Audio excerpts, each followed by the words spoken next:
sa firing line. Joining us tonight, diri sa aton nga pagpangalagad, I understand siya ang nangin co-author sa sining ordinansa nga it was already approved sa 10th Council sa final reading subong iyang Miyerkules sa regular nga session. Councilor Israel Salanga on the line. Councilor, how are you? Yes, mga gabi, Actionar, good evening sa mga tagpalamate. Okay, good, no? So far, so good, kaluyan, good, no? Kag manog end ang amon niya term, June 30, Actionar. Aha.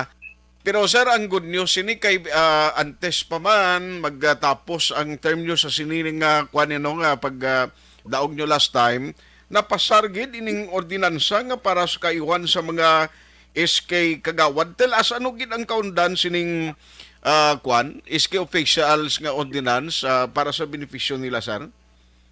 Yes, how I wish may maka-discuss niya ang aton yung SK Federation President, Aisha Villaflor, kaiyagid din siya ordinansa, nag-author lang kita sini. Okay. Siya bilang konsehal sa Bacolod, ex-official member, and SK Federation President, nag-imogid sa katikang para matagaan sang kaayuhan man ng aton yung mga SK officials, no? Sa ibang banmoksyonar, alin sa una at sa subong, SK Chairman na siyang may honoraria, equivalent sa ginabaton sa mga barangay kagawad. Ang ato naman yung mga SK Gawad as per Republic Act, no, iyasang layis ng Pilipinas, voluntary in nature ang function sa ato gagawad, kagawain nito maglabaton and ising centavo.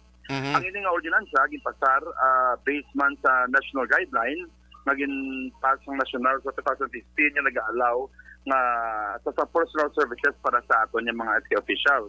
Now, ginadapt na siya sa siyudad ng Bacolod and hindi ko sure kung first din siya in Negros in the Philippines, basta ibang Juro may araman, no? O ay Takabalo.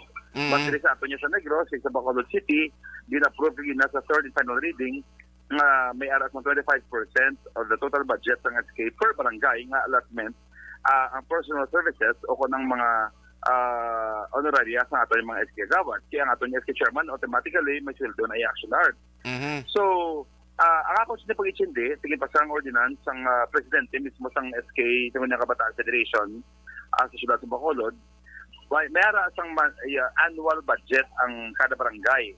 And part of that budget, ang 25% of that, example na lang ako, barangay sa barangay 4. Ang barangay 4 may aran sa, let's say, 250,000 annual sa SK. And that's meaning that's 2.5 million siguro sa barangay because 10% ng yak SK mo. Okay. So, 260,000 pesos, 25% of that, i-allot sa mga personnel, sa mga SK Gawad. Meaning, kaya basi ang common question, sa buong pila ang ihatag. Depende sa budget ng barangay. Kaya depende sa 25% of the total budget. Okay. Sa Provincial, lain ang budget ng Villamonte. Correct. Ang case ng Villamonte, do mga 4 million na ibala mo. Ang number of barangay, so mga 300,000 ang naya, kung 200,000 lang. So meaning, ang total 25% of that, pwede nila i-allot sa personal services. From Okay. that, pwede sila makahatag allowance o honoraria sa aton mga SK Gawad kung may mga activities na ginakandak. At the same time, may mga benefits sila pero sa mga PhilHealth, no?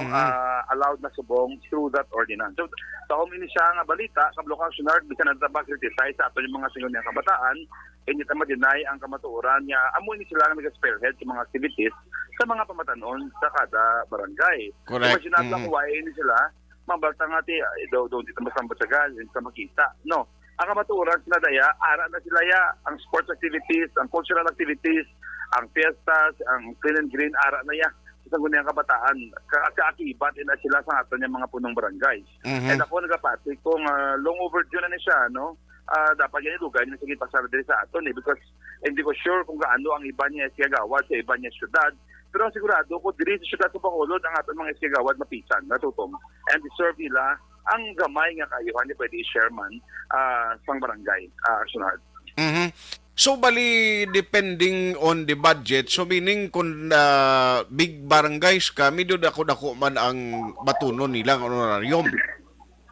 Kaya actually baka personal services, why na siya nag-refer lang sa honorarium? Pwede na siyang gaan sa insurance, gaan sa PhilHealth or contribution to sa GSIS. Mga mo na bala. Okay. Meaning hindi na siya nag-butilingon niya, sweldo na makasto.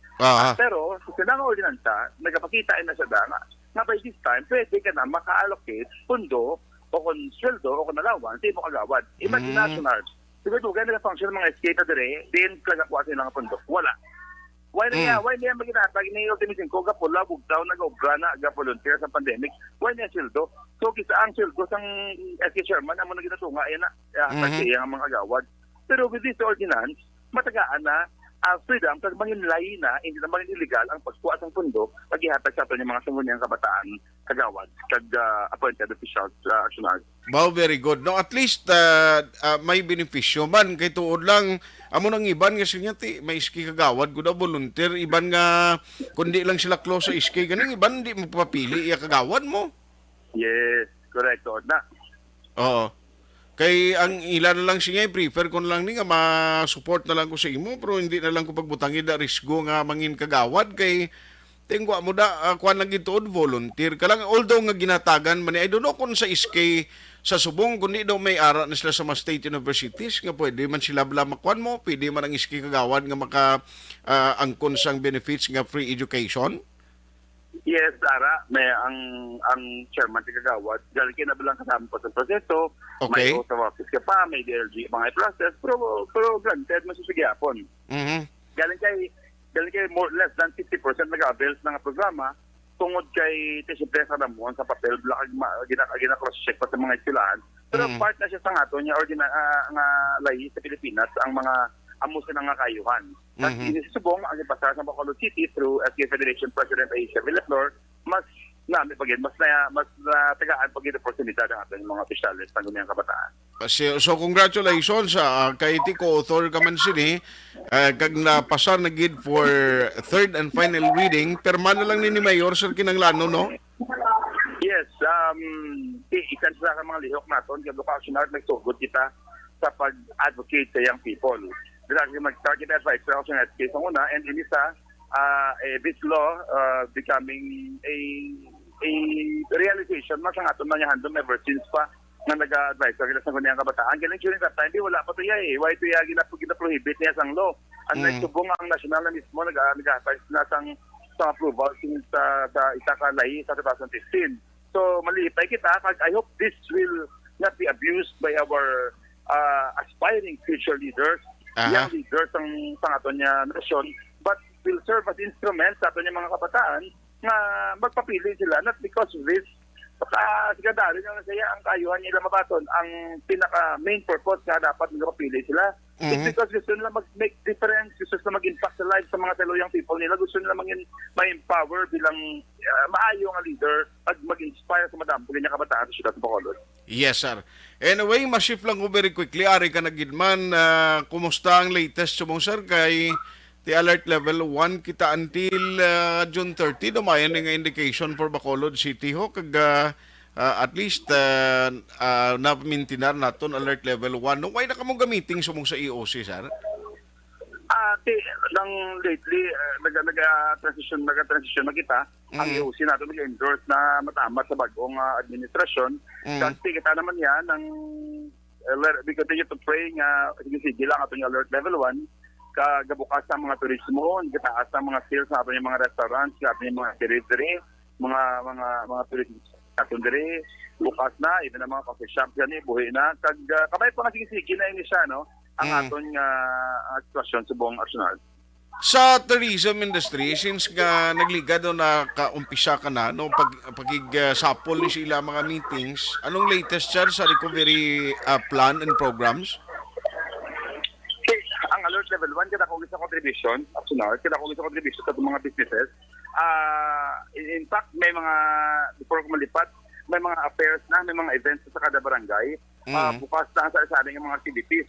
The more nga may mga attraction kita, the more nag-attract sa mga bisita, mga turista, the more nga nag-benepisyo ang aton ng mga tourism ng mga destinations today. So far, so good. Naging 100% lang bukas. With observance nagyapon sa protocol pero nakita naton according sa mga reports sa ato niya sa tourism office nagamatamat nagid balik sa normal ang ilang sales and we hope and pray nga padayon nila sa action art. Ay, sige, so kabay pa, no? Subong, actually, damo naman mga OFW nga come and go na lang, although nga may choice sila, kag daw hapos na lang pag-travel, why lang galing libre na ito nga sweeper flight. Oo. Alas 7:58 na nautod ang linya ni Councilor Israel Salanga. Action firing line. Good news ini para sa maiskay kagawad. Kabalo ka ang maiskay kagawad sa tutod. Gusto nang ambal ni Councilor Ising, no? Dako man ang papel nila sa pagbulig sa ila iskay chairman sa mga programs sa Sangguniang Kabataan. So, rigid sir na utod linya naton, you were saying kay Nasan. Yes, mas convenient na subong sa aton niya OFWs mas namin. Iba niya OFWs, so okay naman lang away ng super flight, kaya kalabig naman, kaya ako naman nabulig sa ila. Mhm. Through sa ilang personal na lang katawhay na mag-travel, mas makaplano sila ahead of time, mas maka-reserve sila sa mga connecting flights. So hindi siya lang yung disadvantage ang pagkadula sa super flight. In fact, na-appreciate kita sa ating mga OFW, kag at least maging back normal lang tanan. Ay, sige, on that note, Councilor, salamat gid sa time, ha? Kag God bless gid sa imo. Salamat, kag mabuhay ka sunod. Action firing line. Si Councilor Israel Salanga, isa sa mga nangin co-author ha, para sa sining benepisyo sa mga sangguniang kabataan or SK Kagawad. No, importante actually ni sila eh. Hindi ka man katrabaho ng SK chairman kung wala ka sang kompleto dira nga mga member sang Kagawad, mas nami nga may nagatimbang, no? Amo na siya nga may ara man mga benepisyo, no, nga mabaton ini sila. Thank you gida sa mga update ina gintrabaho ni Councilor Aisha Villaflor, author niyang ordinance, and then co-author dira si Councilor Ising Salanga. Action firing line.